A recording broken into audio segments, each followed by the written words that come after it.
Eu cumprimento a igreja com a paz do Senhor.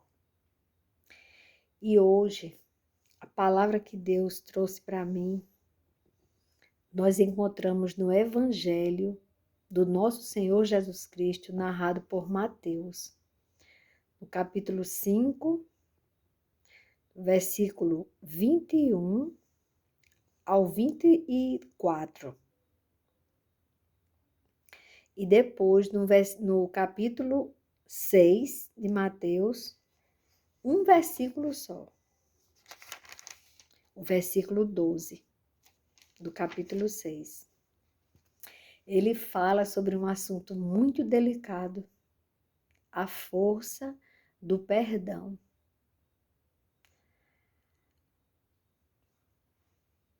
O que ele fala sobre a necessidade do perdão. Nós precisamos tratar dos problemas decorrentes do dia a dia da convivência. E buscando agradar a Deus, nós chegamos exatamente no ponto principal. Nós queremos, no nosso relacionamento com o Senhor, nós queremos ser perdoados. Mas o que diz o capítulo 6 de Mateus, no versículo 12?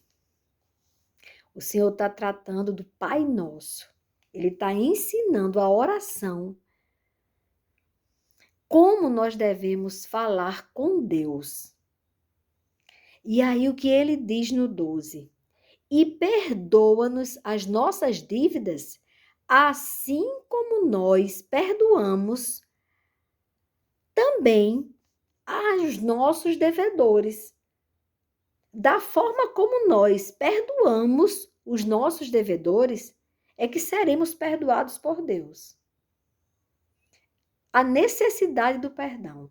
Você vê que ele fala numa parábola sobre aquele homem que foi perdoado, tinha uma dívida enorme com o Senhor dele, um valor altíssimo, mas ele implorou.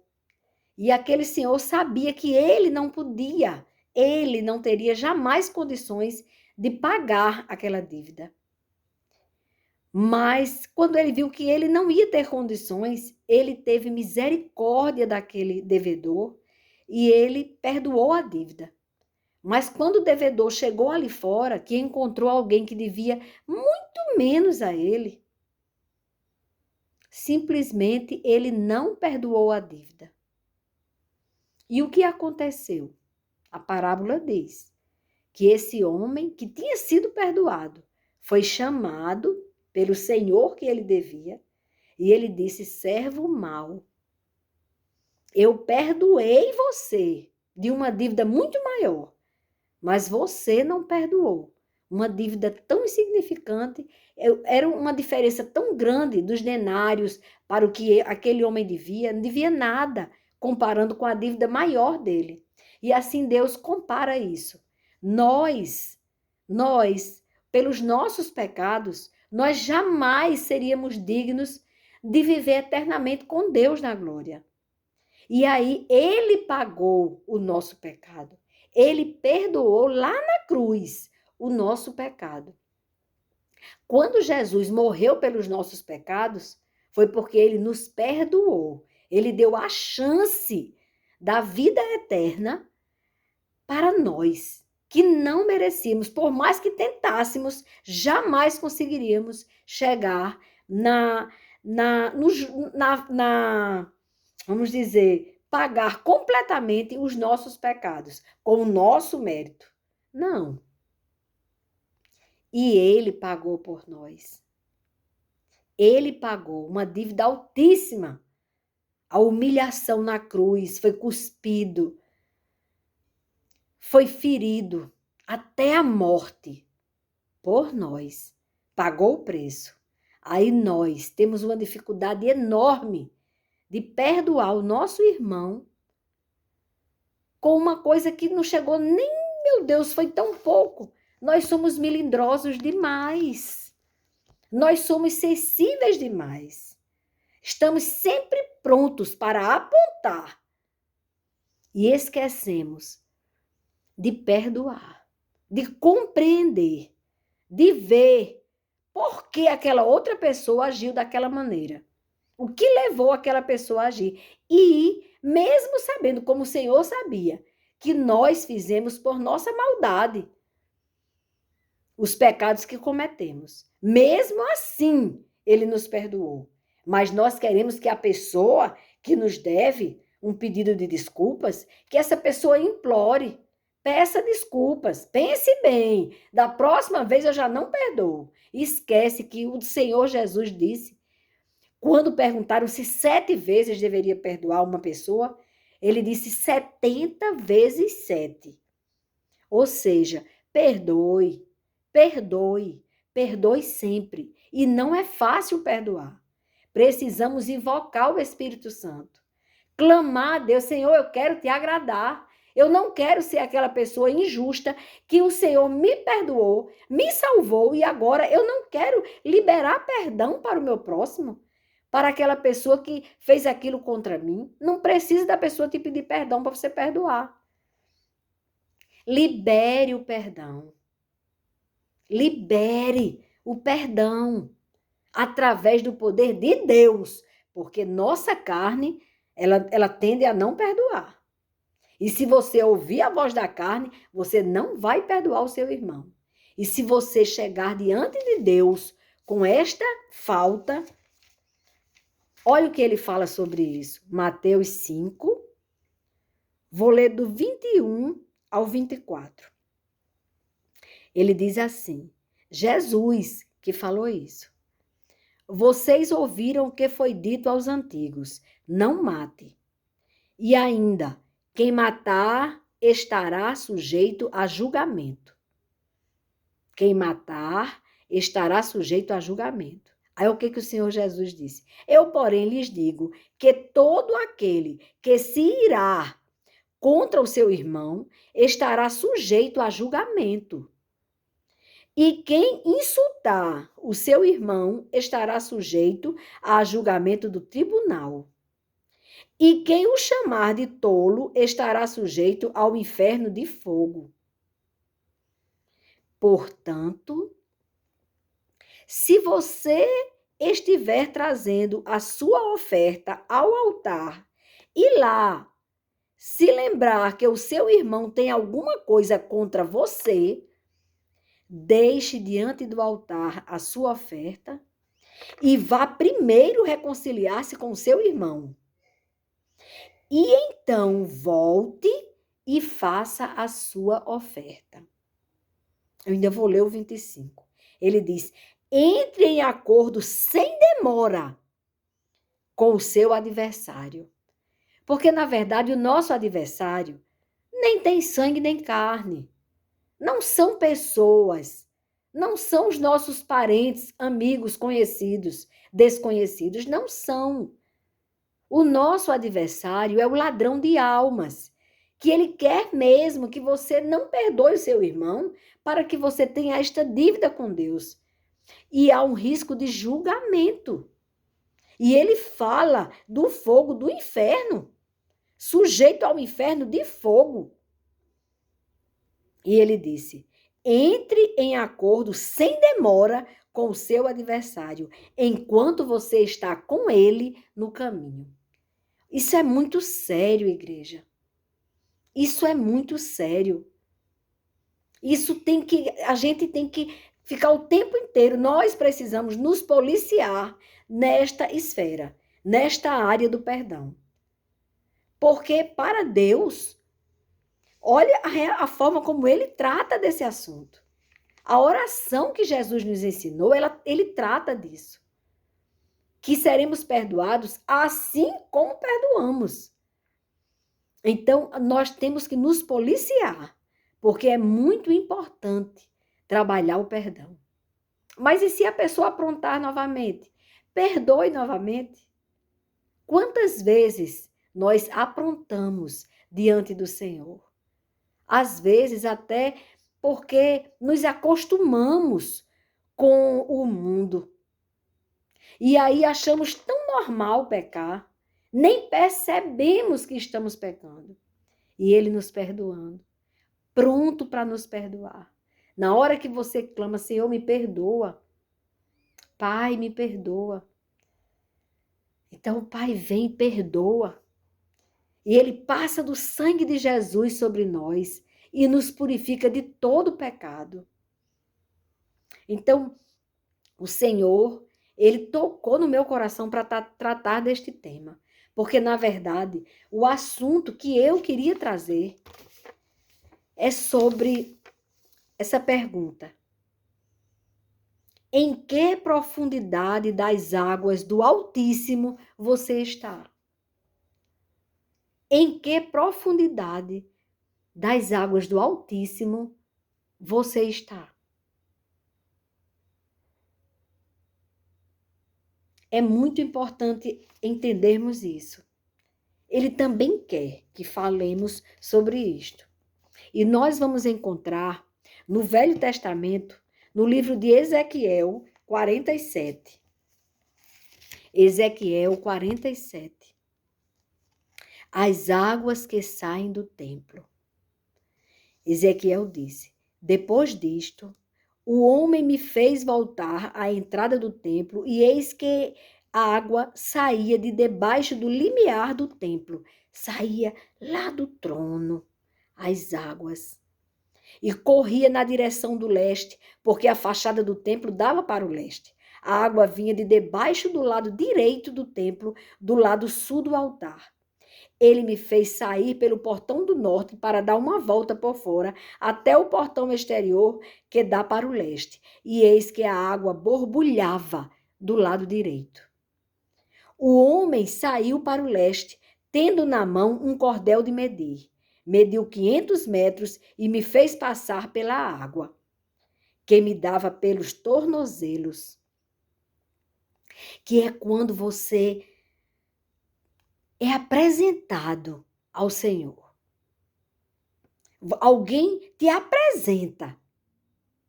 Olhe, Deus existe. E Ele enviou o seu Filho para morrer na cruz para perdoar o teu pecado e o meu. Aí, você quer esse Jesus para ser Senhor da sua vida? Para governar a sua vida, dirigir os seus pensamentos? Fazer o seu eu ficar bem pequenininho e que ele cada dia cresça mais, que o Espírito Santo de Deus habite em você. Quando você diz sim, eu quero, é o primeiro passo. E as águas do Espírito Santo de Deus lava os teus pés. Isso simboliza o perdão dos teus pecados. Quando você se arrepende e se prostra diante dele, você pede e você tem uma vida transformada. O seu nome será escrito no livro da vida. E você terá em você, habitando em você, o Espírito de Deus, que está presente para nos consolar, para nos ensinar, para nos exortar, chamar nossa atenção. Blim, blim, blim. Vai por aí não. Isso é pecado. Isso aí é desavença com o seu Criador. E aí você agora é avisado. Mas você está apenas com os pés purificados. Você não conhece ainda a palavra de Deus. Você é apresentado. Quando alguém apresenta a você outra pessoa, não é imediatamente que você vai conhecer aquela pessoa, saber o que aquela pessoa, o que aquela pessoa sente, como aquela pessoa age, quem é aquela pessoa. Você não sabe. Aí você corre para conhecer a palavra de Deus, as escrituras. E aí você começa a entrar no estágio dos joelhos, que é quando ele diz, ele mediu, primeiro bateu só nos tornozelos, lavou os teus pés. Depois ele mediu mais 500 metros e me fez passar pela água que me dava pelos joelhos. Quando eu começo a conhecer a palavra de Deus, eu começo a querer mais de Deus, eu começo a sentir sede de Deus, a sentir prazer quando estou adorando Deus, louvando a Deus, conversando com Deus, que é a oração. E aí, meus joelhos já estão molhados. Eu já estou conhecendo mais do meu Senhor.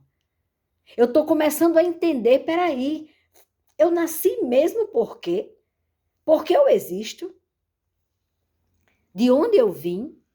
E para onde eu vou? Tem tudo escrito aqui. A palavra de Deus, que não muda e nem volta vazia. E aí você começa a ouvir aquela palavra, você começa a meditar naquela palavra, e aí você começa a dizer, eu quero viver essa palavra. Eu não quero só conhecer. Eu quero agora viver essa palavra. Eu vou começar a obedecer. Eu vou começar a fazer a vontade dele, do meu Senhor. E aí ele mediu mais 500 metros e me fez passar pela água que agora me dava pela cintura. Quando você está com a água na cintura, você ainda caminha. Você ali, seus pés ainda têm o domínio. Quando a água está na sua cintura. Mas você já, parece até que na hora você caminha, mas está mais fácil de caminhar do que se você tivesse. Por isso que existe hidroginástica. A pessoa que não pode fazer muito esforço, caminhando fora da água, vai para as águas e fica com a água pela cintura e fica fazendo o exercício. Caminhando. Porque fica mais fácil caminhar nas águas do Espírito. Porque ela pode até pesar mais. Por causa da renúncia, você diz, eita, tá pesado, professor, tá pesada a água, não é? Mas você percebeu que a hidroginástica é um remédio? E aí você começa a fortalecer sua musculatura espiritual quando você se permite que as águas cheguem na sua cintura. Mas você ainda corre um risco muito grande nesta fase de voltar atrás. De olhar para trás como a mulher de Ló. Você ainda corre muito perigo. Você ainda tem domínio próprio. Ora, se alguém fez uma raiva a você, você tem mais é que ficar com raiva dessa pessoa. Você ainda tem isso. Quando você está com as águas na cintura.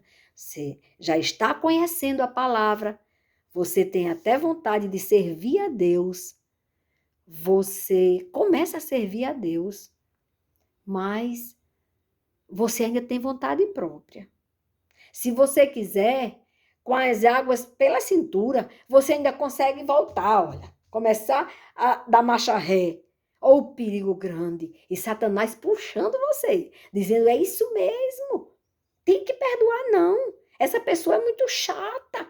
Essa pessoa faz muita coisa, faz muita raiva a você. Então, perdoa, não. Ele quer isso. E você corre um risco muito terrível, muito grande, de você perder a sua vida eterna, a sua vida espiritual, a sua comunhão, a sua intimidade e relação com Deus. Você olha, você já está com as águas na cintura, você já está muito perto, mas você corre perigo. Cuidado, porque você ainda tem vontade própria. E aí o mundão está dizendo, é melhor por aqui, é mais fácil. É muito perigoso quando você está com as águas pela cintura. Mas o anjo, ele mediu ainda outros 500 metros e era já um rio que eu não podia atravessar.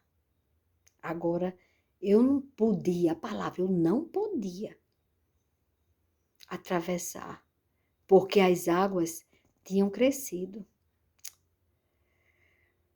Porque daí eu comecei a conhecer mais esse Deus e ele começou a me confrontar, a dizer até que ponto vale a pena você olhar para o mundo, você olhar para trás, você regredir espiritualmente. Agora as águas agora as águas, elas já estão dominando completamente o seu ser. Então, quando acontece isso,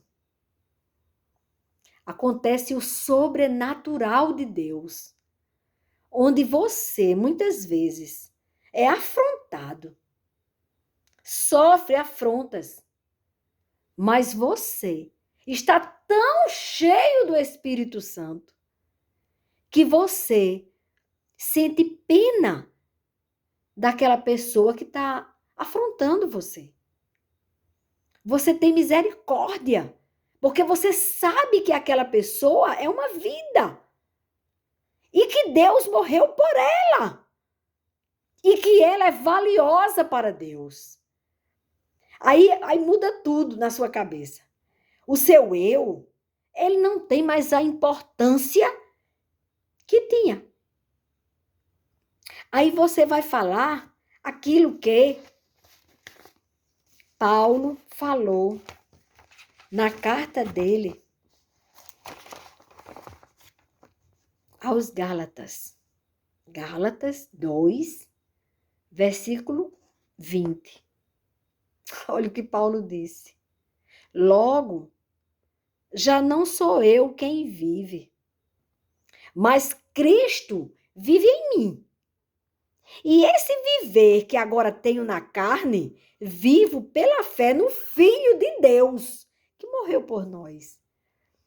Ele disse, no Filho de Deus, que me amou e se entregou por mim. Paulo diz. Então agora é outra história. Logo, já não sou eu mais quem vive, mas Cristo vive em mim. É isso que você vai dizer. E esse viver que agora tenho na carne, vivo pela fé no Filho de Deus, que me amou e se entregou por mim. Ele me amou, ele te amou. Com todos os meus defeitos, ele me ama. E ele ama você. E quando esse amor alcança o máximo do Senhor, aí você vai realmente deixar de pensar que você se governa. Esse é o melhor estágio. Esse é o estágio que mais agrada ao Senhor. Sabe por quê? Porque ele dá vida. Ele traz vida. Olha o que ele continuou dizendo aqui. Eram águas em que se podia nadar, um rio pelo qual não se podia passar andando. Já não é mais você que caminha no mundo, é Deus caminhando em você. Então ele me perguntou, você viu isso, filho do homem? Então o homem me levou de volta à margem do rio. Quando cheguei lá, eis que à margem do rio havia grande abundância de árvores, dos dois lados do rio. Então me disse, estas águas correm para a região leste, descem ao Vale do Jordão e entram no mar, cujas águas ficarão saudáveis. Ficarão, não são. Nós não somos saudáveis espiritualmente, mas pelas águas do Espírito elas ficarão saudáveis, porque não é mérito nosso. Quem faz a gente perdoar é o Espírito Santo. Agora a gente tem que permitir que o Espírito Santo habite em nós. Aí ele disse, olha que coisa linda. Todos os seres vivos que povoam os lugares por onde este rio passar terão vida. Vida. E haverá muitíssimo peixe, porque essas águas chegaram lá. Chegou, veio a vida. As águas do Espírito Santo traz vida. A falta de perdão traz morte. As águas, olha o que ele diz, as águas do Mar Morto se tornarão saudáveis. E tudo estiverá por onde quer que esse rio passar. Por onde quer que esse rio passar, ele vai transformando a morte em vida. Ele transforma o nosso coração. Agora a gente tem que permitir. A gente tem que permitir. Nós temos que nos render ao nosso Pai. Reconhecer que Jesus, ele se entregou por nós.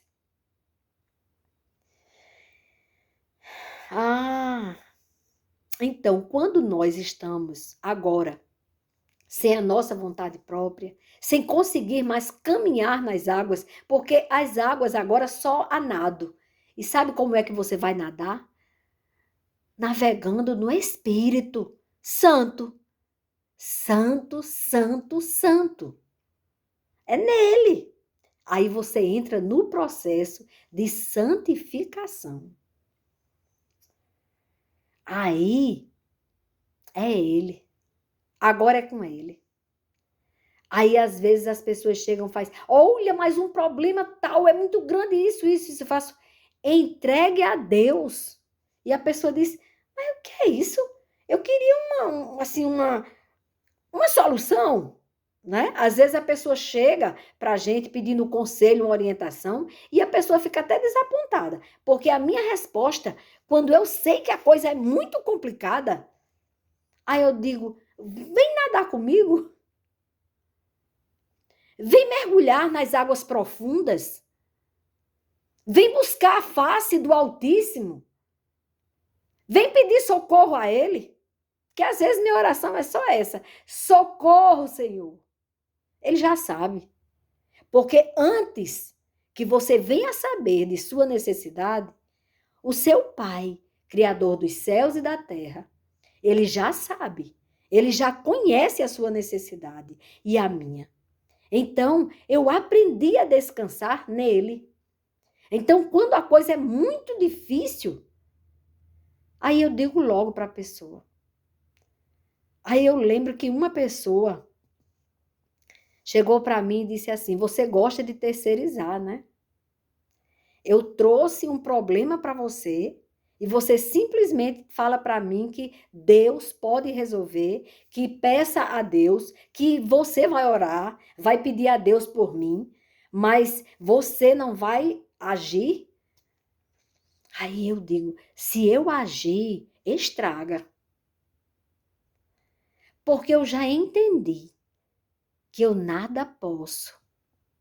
Eu nada posso fazer sem Ele. Com Ele, nós podemos tudo. Tudo posso naquele que me fortalece. Então eu digo para a pessoa, olha, eu recorri a Deus. Não estou terceirizando. Eu estou entregando ao único que pode resolver esse problema que você tem. Você pensava que eu podia? Não, não, não, não. Quem pode é Ele, o nosso Senhor. Eu estou no barco com você, enfrentando dificuldades também neste mundo tenebroso. Agora, eu estou feliz. Eu tenho esperança. Eu tenho certeza que Deus vai fazer. E Deus faz. Deus faz, irmãos. Entrega o teu caminho ao Senhor. Confia nele. E você vai se surpreender. Ele tudo fará por você. Tudo que seja da vontade dele, que é boa, perfeita e agradável.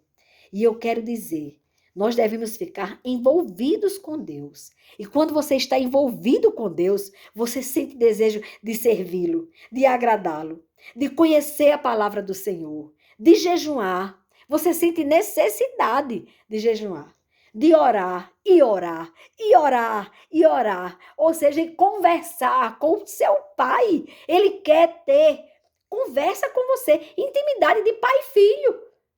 Não esqueça disso.